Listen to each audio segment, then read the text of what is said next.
Good morning, Belinda. Good morning. All right, I'm live on Facebook now. Okay, so I'm gonna read the since it's the first week. I think we need to read it, and then we can take it from there. Can everyone see the script pretty good? Is that better? Yes. Awesome. So, hello. I'm gonna say Vicky. Why don't we do role play, Vicky? Why don't you become my client? Okay. Would Okay, that be sounds- okay? Yeah, sounds good. That way we can read it and kind of have some pushback at the same time. Hello, Vicky. Yes, it's speaking. Hi, Vicky. I'm Diego Barco with Keller Williams, Southeast LA. Calling you like we had agreed on. How are you and your family doing? We're doing good. Thank you for asking. Awesome. I'm really happy to hear that. As you know, the reason for my call is to go over the forbearance agreement. Do you have a couple minutes to review it? Yeah, that's fine. I have a couple of Awesome. minutes. Okay, so let's get right to it, okay? And this is when I gave you guys 4 different options because these are the ones we're seeing. You're not going to call back and say all 4. You're just going to call back with one option. And this time I'm going to go option number 2, okay? Which is the lender's going to make them pay it within 12 to 24 months.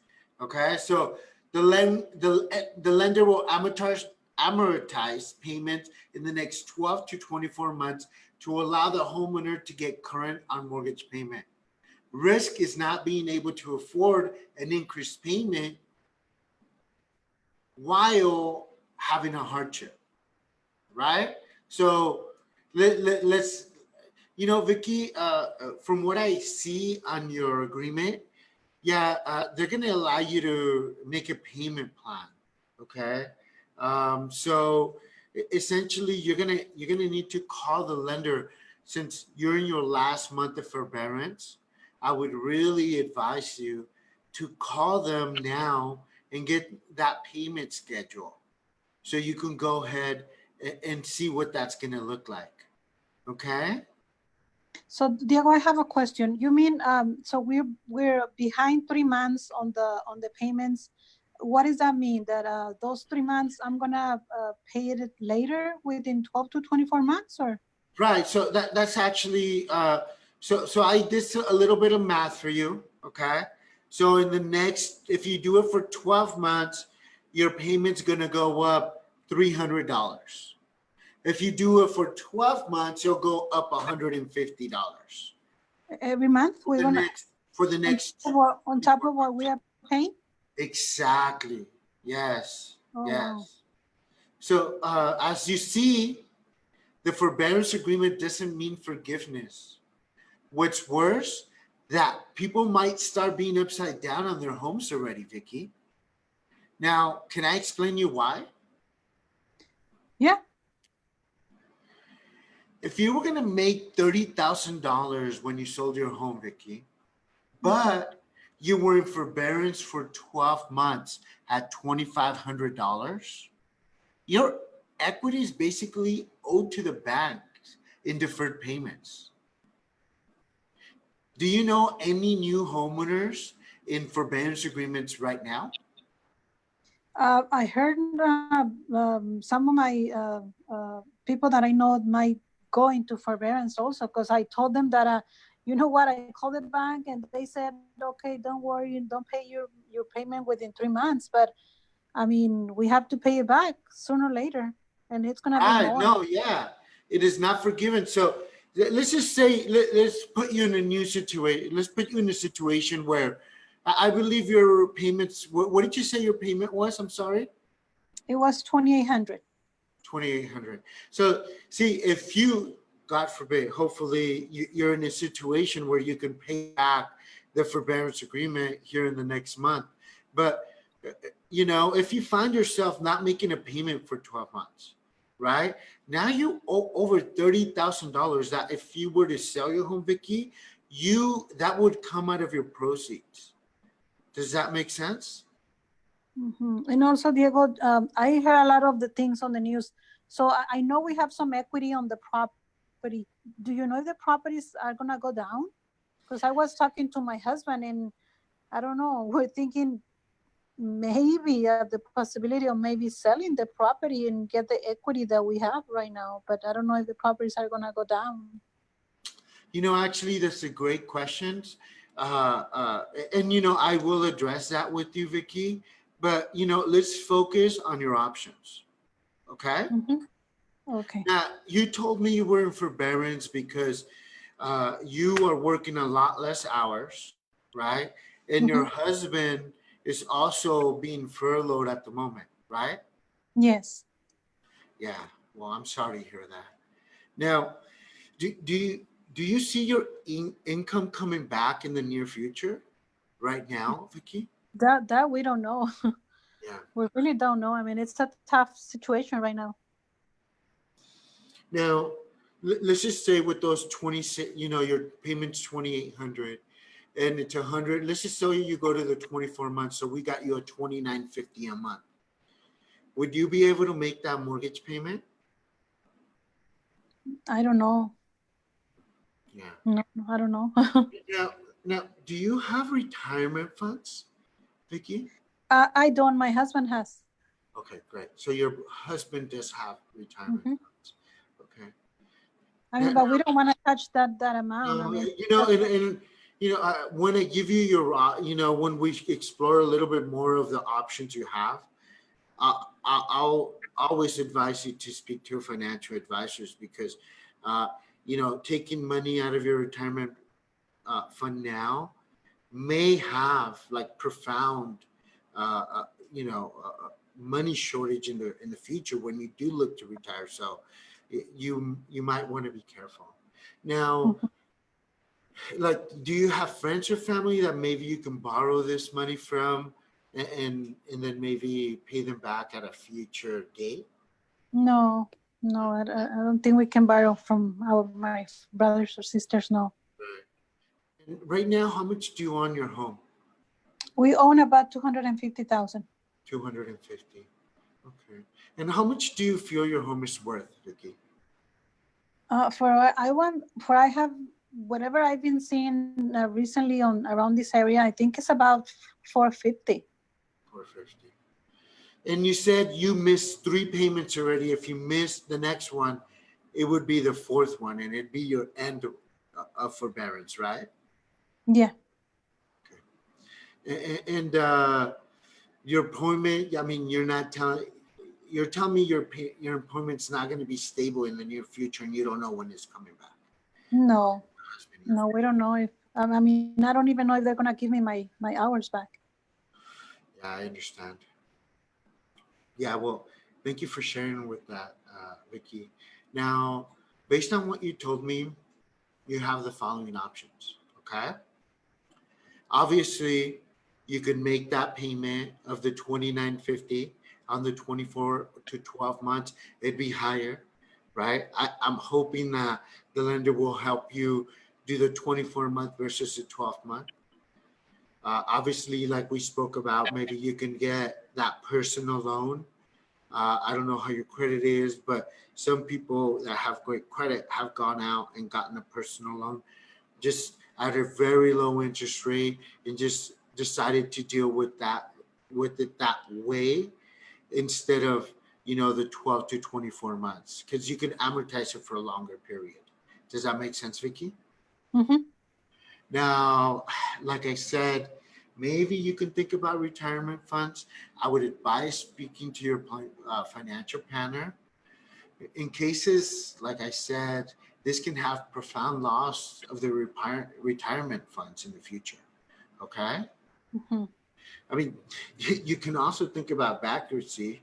I mean, I would recommend speaking to an attorney. I mean, if that's something you really want to explore or consider. No, right? no. Yeah. We don't want to do that. I mean, that's the last resource that we wanted to take. Yeah. Vicky, you can also sell the home, get your cash, rent, and buy at a possible reduced price in the future. Okay. Mm-hmm. Now, you said you have some equity, so I think we don't need to talk about short sale, right? Mm-hmm. But essentially, I think that those are your options right now, Vicky. I know this is a lot right now, but based on what you know, what option do you want to explore first, Vicky? Uh, well, first we're gonna try and make the payments, but again, I mean, if we cannot pay the 2,800 right now, how are we gonna pay the 2,800 plus the other amount that we're behind? Yeah, So I don't know. I see what you're talking about because I mean, you're having a hard time with 28, like you said, and then just this additional payment, right? It, Mhm. I understand completely where you're coming from. Did you try to negotiate those bills with some of your other creditors, like we spoke about in our last call, Vicky? I did try, but some of them are very tough, and just one of them really helped me. Oh well, I'm happy. I mean, something, right? Mhm. Yeah.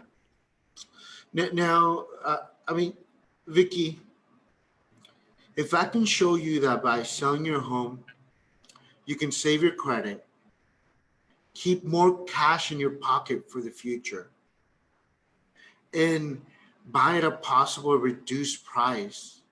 I mean, do you think that would be worth 10 to 15 minutes of your time?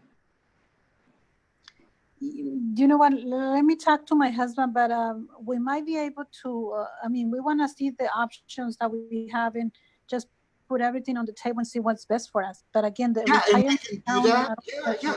You know, I mean, I think that right now you have the options.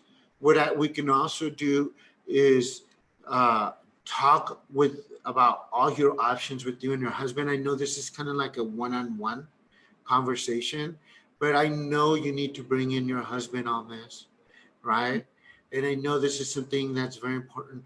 And if we can save your home, Vicky, I think that's the best way to go. As long as we can save your credit, but we got to be realistic about saving your home, right? I mean, yeah. did you know that the US Census Bureau surveyed that 26 to 31% of Californians have missed their mortgage payment or their rent in July?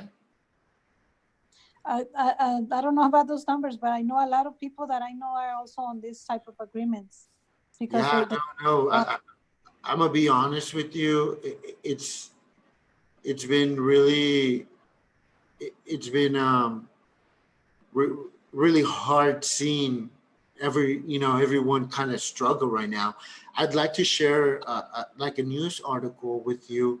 It's from Bloomberg's News. I'll text it over. Now, I mean, no one has a crystal ball, right? mm, But do you think 30% of homeowners will be able to keep their homes with the current crisis, Vicky?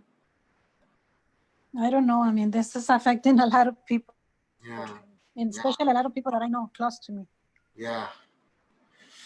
I know it's hard. So really, if we get more people losing their homes, there's going to be more homes for sale in the future. And we all know supply and demand, Vicky.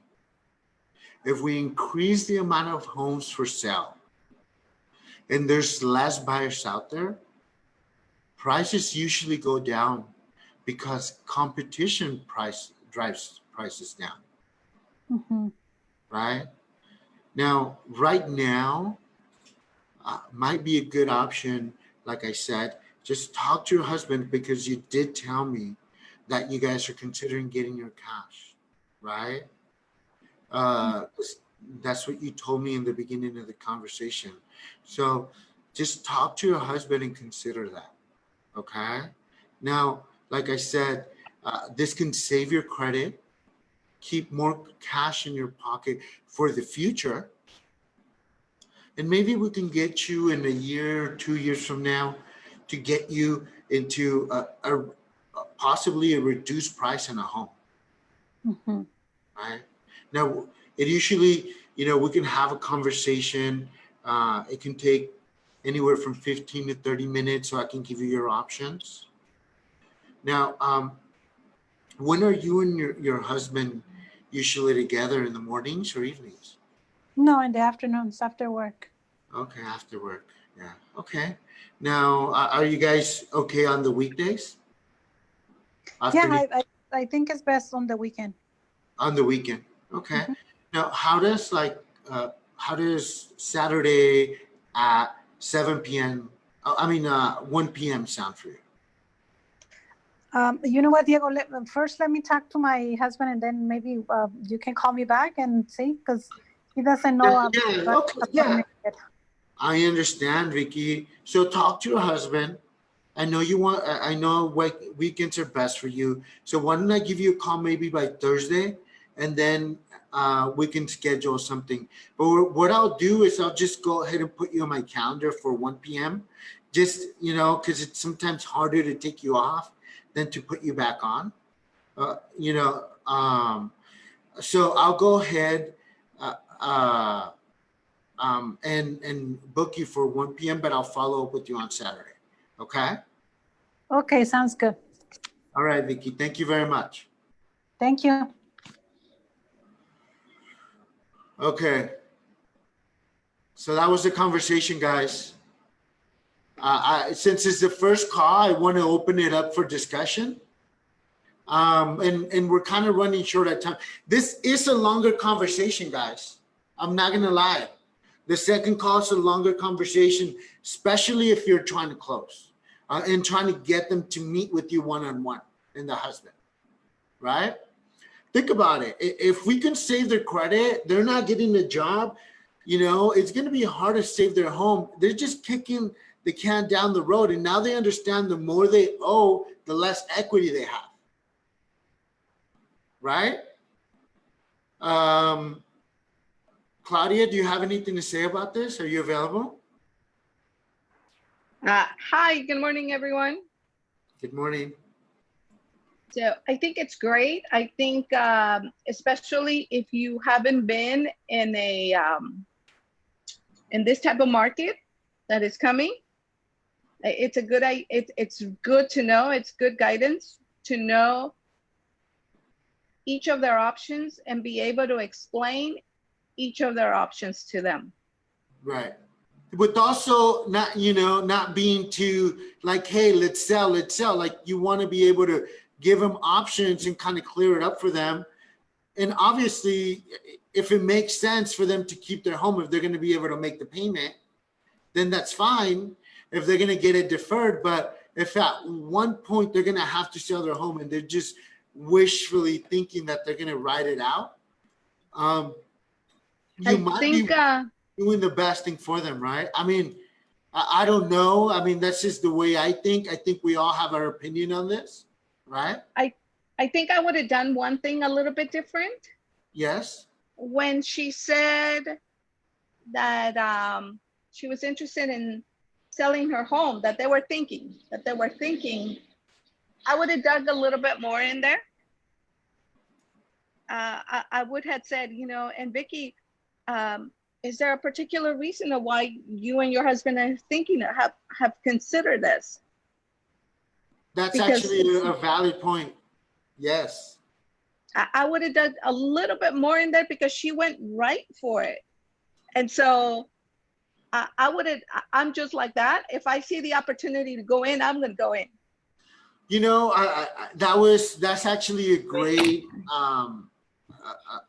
point. I think I saw it and really did, and I wanted to jump on it, but I don't know if you wanted to go through the script too. I don't know if I just wanted to go to the script because it lit up all types of lights in my brain, like go for the close, right? Right. But I wanted to get through the script. But you're right. That's a valid point. I should have dug in. If this was a real conversation, I should have jumped on it. Yep. Right? Mm-hmm. Definitely. Thank you very much, Claudia. I appreciate that. Celine? I think, yeah, I agree with what she said, but I know what you're saying too. You want to just go through the script and talk about the options. But yeah, I think anybody at that moment would have just like dug in right there because that's what we're waiting for, right? Yes, But yes, I yes. really do like this script. It's very, it's clear. And I feel like when you're dealing with sellers that are in a situation like this, you want to bring, value to them and, exercise so they can exercise their options. And at the same time, not sound like a salesperson because of course, at that moment, they don't want to hear about sales pushy type of strategies or whatever. So yeah, I mean, I really like Yeah, I it. haven't even talked about my marketing. I haven't talked about anything, right? Yeah, they don't want to hear about that. And the reason I haven't talked about that is because when I convince, when they realize that they need to sell, then I'm going to tell them, hey, not only do you need to sell, but look at how great I am at selling. Right. You know what I mean? That's when I say, hey, this is my marketing. This is what I've done. This is my company. This is what we're going to do to get your home sold. Right. Right. And it's kind of like, okay, well, let's make you the most amount since it's the decision you decided to take. Right. At Right. that point, that's when you start touching those points, right? Exactly. Claudia, you're raising your hand. Yes, I think what you've done in going all of the different options is really good, especially especially going over the bankruptcy, because when I was new to that type of market, I, as a new agent back then, I honestly didn't know that that was an option. And so the way I learned was when they were doing a short sale and the sellers pulled a bankruptcy on me. Right. And so I think hitting it straight on, like going directly to the point, and if they are thinking bankruptcy, just the fact that you mention it, they might say something about it already. So I learned the hard way, and I think what you're Yeah, the doing is last thing really, really great. yeah, you're right, Claudia. I mean, the last thing you want to do is get the listing, list it, market it, spend all this money on it, It's and then painful. the agent to pull on you and say, oh yeah, we want to do a bankruptcy, right? Now, this if they want to do a bankruptcy, say, okay, that's fine, but give me 60 days to sell your home. If we can't get it sold in 60 days, go and do your bankruptcy. But at least you know what your time frame is, right? Diego, I say 60 days because of the time frame, right? I don't know. Diego, I do have to add something to the bankruptcy here because it did happen to me. Sometimes they really, and this is real, they really don't want to let go of their home. Yep. And they're looking to file the bankruptcy so that they can stall for like a year or 2 years. And this is very real. Yeah, So very the common. fact that yes, so the fact that you are saying it right now and that the newer agent is finding out about this right now, it's gold. So if I were a new agent, I would be on this call. Like because Yeah. you learn the hard way. And Yeah, no. And you want to cover all your bases, right? You want to cover all exactly. your bases.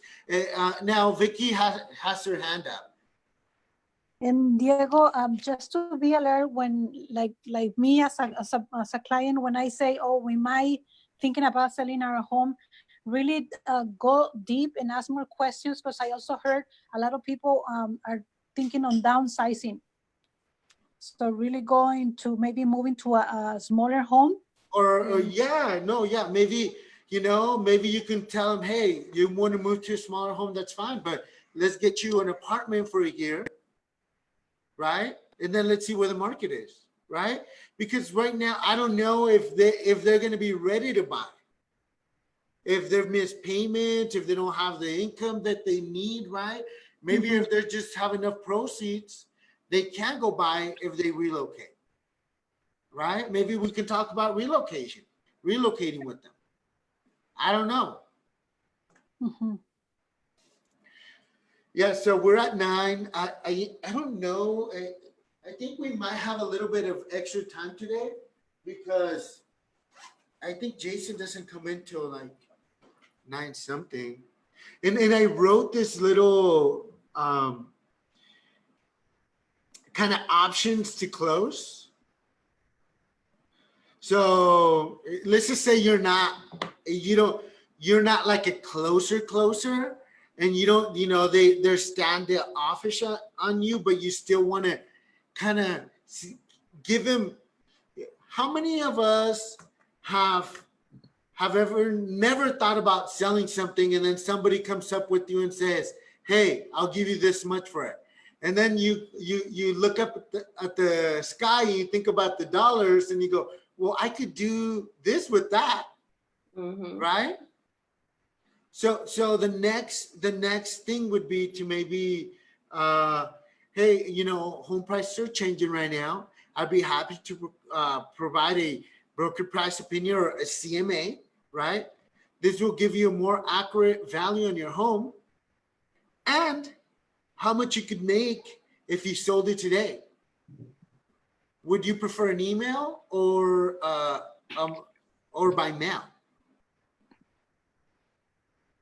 Right? So I'm doing two things here, right? Like, hey, home prices are changing. And then I'm telling you, I know the CMA doesn't show how much they make. It's not the net sheet, but it could be it. Okay, yeah, there's something at 9. Broker power, Jason. So I'm gonna go. Okay? Bye. See you later, bye.